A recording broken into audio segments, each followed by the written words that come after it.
It's the perfect moment for Tim and Fuzz to take a little research trip. Come on, Tim. Yes! Look at that. Welcome to the 1980s. That is gorgeous. Isn't it magnificent? Come on, then.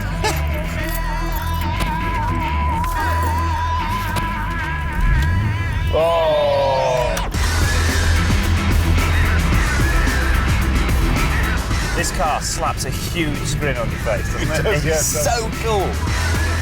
The word quattro derives from the Italian word for four, but it wasn't the four-wheel drive alone that made the car special. It was the first car in the world to mate all-wheel drive with a turbocharged engine. Oh, that's what it's about. Listen to that!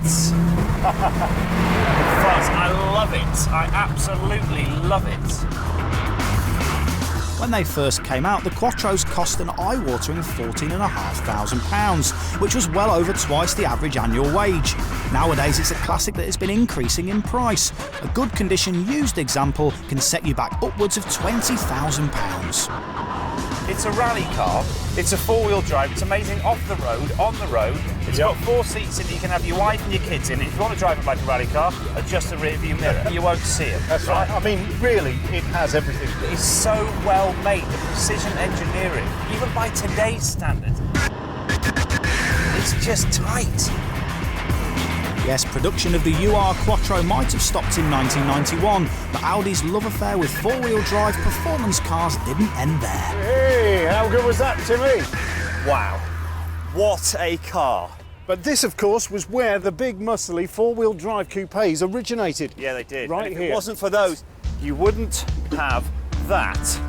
Yes, the RS monsters, the RS4, the RS6, and now this one, the RS5. I see you standing on the driver's side. Really? Me with the keys, swapsies, let's go. The RS was launched to mark the 30th anniversary of its celebrated ancestor.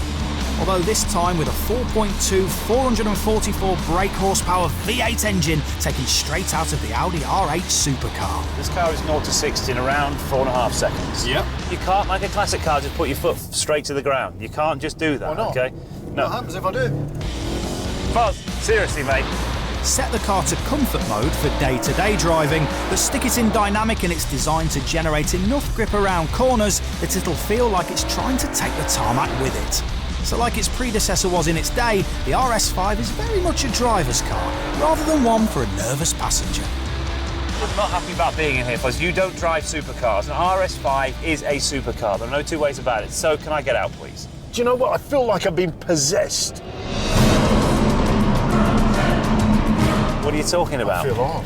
Why did I throw the keys to you? There's something wrong with my right foot. No, no.